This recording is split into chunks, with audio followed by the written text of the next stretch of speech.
Pekný deň, milí priatelia. Pri príležitosti tohtočného dňa detí uzrel svetlo sveta unikátny muzikál Odpad je poklad a my tu máme jeho autorku Bohumilu Tachmanovú, ktorá nám o ňom povie niečo viac.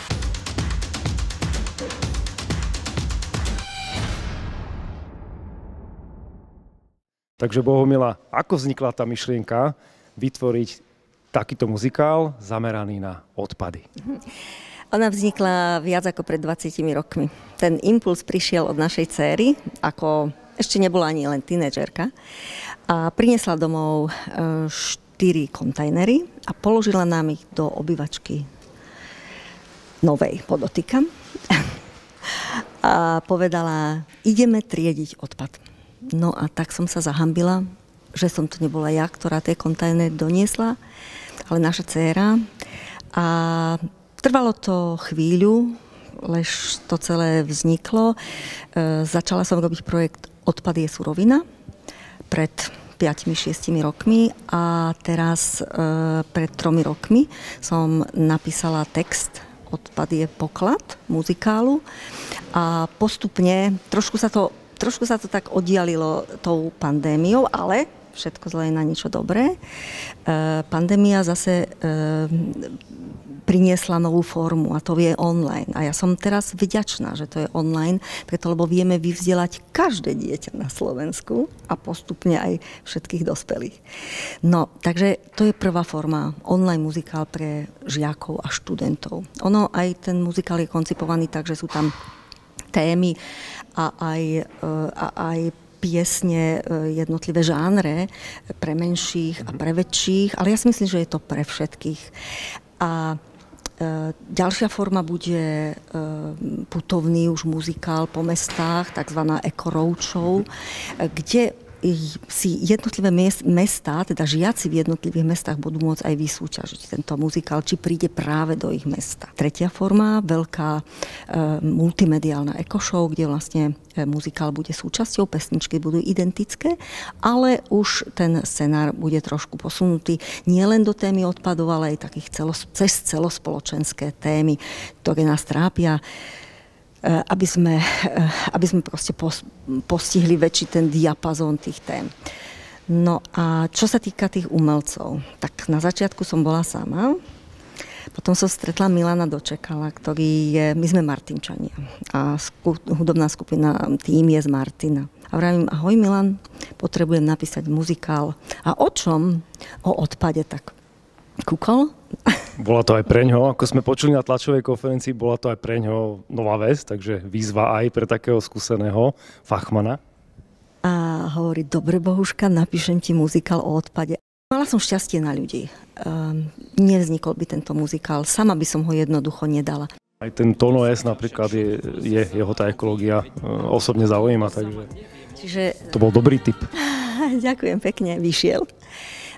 Potom tu máme mladých spevákov, bratislavskú mladučkú rockovú skupinu The Anyone. Dokonca sa zhostili 2 pesničiek, lebo keď spravili prvú, tak som si povedala, toto sa bude mladým páčiť, treba druhú. Ďalej tu máme Mirku Miškechovú Slančikovú, ktorá má veľmi zaujímavý hlas a vybrali sme ju už k tej pesničke, ktorá hovorí, keď sa budeme dobre správať k prírode, ona nás odmení, nie sa čoho báť, hej. Ďalej z interpretov je to Carmen Palbaláš, ktorá má takú lirickú rozprávkovú pesničku, lebo sama vyzerá jak víla aj s hlasom, takže ona sa zhostila tejto. No a potom tu máme Klejmovú pesničku. Vlastne dievčenský spevácky zbor pod vedením Adriana Kokoša nám urobil vokály k viacerým pesničkám a dá sa povedať, že potom za odmenu, že babi, veď vy máte naviac ako len na tie vokály, poďte, dajte jednu, tak sme víťazný gól. A je to taká pesnička, ktorá hovorí o tom, a je to aj vidno potom, keď by ste si pozreli ten muzikál v tých dokrútkach, že vlastne športovci, mladí športovci vychovávajú svojho diváka. Tam sú tie zábery na to, ako tá tribúna potom vyzerá veľmi tak neľudsky a oni to zbierajú a hrajú sa na tom ľade s odpadom a dávajú ten gól tak je to tak ponímané, že dávame gól, to, že sa správame zodpovedne a vlastne planéta je víťaz a my s ňou. Takže toto je dávame gól, planéta je víťaz a my s ňou je vlastne taký claim. A už som sa rozprávala aj so Slovenským zväzom ľadového hokeja, ešte keď boli len nie naspievané pesničky, ešte keď boli len vytvorené, že by to mohli zaradiť aj oni v rámci súťaží, aby to zaznievalo na štadiónoch. Takže to bola zase veľká pomoc. Takže to bola pekná myšlienka aj prepojenie teda na tú sféru športu. A keďže je to teda muzikál pre školy, ako formou si ho môžu objednať, kde nájdú ďalšie informácie? Je to online, čiže musia ísť cez nejakú platformu, kde je to platforma www.titit.fm. Sa mi páčilo, že je to také hravé aj v tom názve pre deti.